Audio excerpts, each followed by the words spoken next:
آج ہم ایک ایسی شخصیت کی بات کرنے والے ہیں جنہیں دنیا ایک عظیم شاعر کے طور پر جانتی ہے، مولانا جلال الدین رومی۔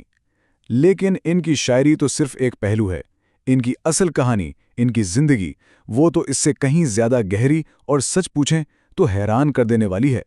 جس ماخذ کی بنیاد پر ہم یہ تجزیہ کر رہے ہیں اس میں ان کی زندگی کو کچھ یوں بیان کیا گیا ہے، ایک ایسے عالم کی رونگٹے کھڑے کر دینے والی غیر معمولی زندگی کی کہانی جس نے پوشیدہ راز دریافت کیے اور آسمانوں سے ہم کلام ہوا۔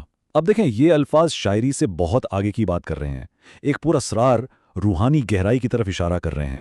تو رومی کی کہانی شروع کہاں سے ہوتی ہے؟ ایک شاعر کے طور پر نہیں، بلکہ ایک انتہائی ذہین اور قابل احترام اسلامی عالم کے طور پر۔ یہ ان کی روحانی تبدیلی سے بہت پہلے کی بات ہے۔ اس وقت انہیں سلطان علماء کہا جاتا تھا، یعنی عالموں کا سلطان۔ اور یہ کوئی عام عالم نہیں تھے، ان کی صلاحیتوں کا اندازہ تو لوگوں کو ان کے بچپن میں ہی ہو گیا تھا۔ ایک واقعہ ہے کہ مشہور صوفی بزرگ ابن عربی نے ایک بار نوجوان رومی کو اپنے والد کے پیچھے چلتے دیکھا تو بے اختیار کہہ اٹھے، سبحان اللہ، ایک سمندر ایک دریا کے پیچھے چل رہا ہے۔ مطلب صاف تھا، یہ لڑکا کچھ غیر معمولی کرنے کے لیے پیدا ہوا ہے۔ ان کی ابتدائی زندگی بھی کافی ہنگامہ خیز رہی۔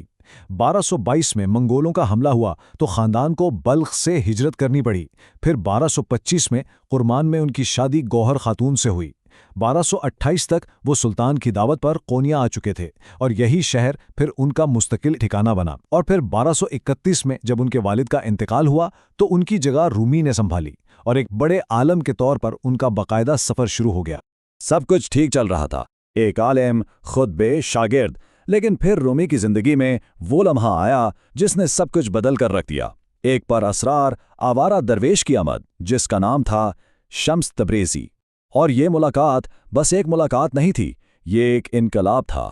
سوچیں ذرا، ایک دن بس وہ اجنبی آ گیا، شمس تبریزی، ایک گھومتا پھرتا درویش۔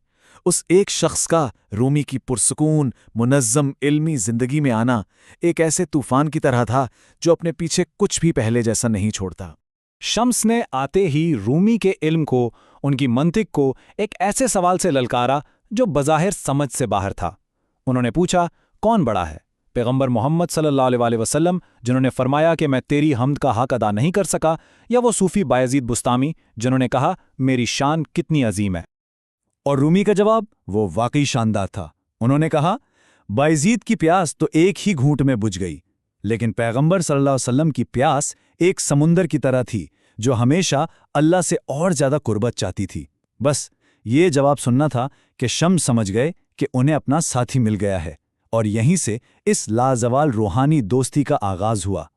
تو آئیے اب ذرا رومی اور شمس کے اس تعلق کو دیکھتے ہیں جو بہت گہرا تھا، شدید تھا اور ہنگامہ خیز بھی۔ یہ تعلق ہی دراصل وہ بھٹی تھی جس میں تپ کر مولانا رومی بدلے۔ اثر یہ ہوا کہ رومی نے سب کچھ چھوڑ دیا، اپنی پڑھائی، اپنے خطبے، سب کچھ، اور اپنا سارا وقت بس شمس کے ساتھ روحانی گفتگو میں گزارنے لگے۔ اب ظاہر ہے اس بات پر رومی کے شاگردوں اور شہر کے لوگوں میں شدید غصہ اور حسد پیدا ہو گیا۔ ماحول اتنا خراب ہوا، اتنی افواہیں پھیلی کہ شمس تنگ آ کر اچانک کونیا سے چلے گئے۔ رومی کے لیے یہ قیامت تھی، وہ بالکل ٹوٹ گئے۔ خیر، بعد میں بڑی منت سماجت کے بعد شمس کو واپس آنے پر راضی کر لیا گیا۔ اس پہلی جدائی اور پھر ملاپ سے ہی اندازہ ہوتا ہے کہ ان کا رشتہ کتنا گہرا تھا۔ لیکن حالات نہیں بدلے، حسد اور افواہیں پھر سے زور پکڑ گئیں، اور پھر وہ رات آئی۔ 7 آدمیوں کا ایک گروہ رومی کے دروازے پر آیا اور انہوں نے شمس کو آواز دی۔ یہ ان کی دوستی کے المناک انجام کی شروعات تھی۔ شمس رومی کی طرف مڑے اور بس اتنا کہا، وہ مجھے قتل کرنے کے لیے بلا رہے ہیں۔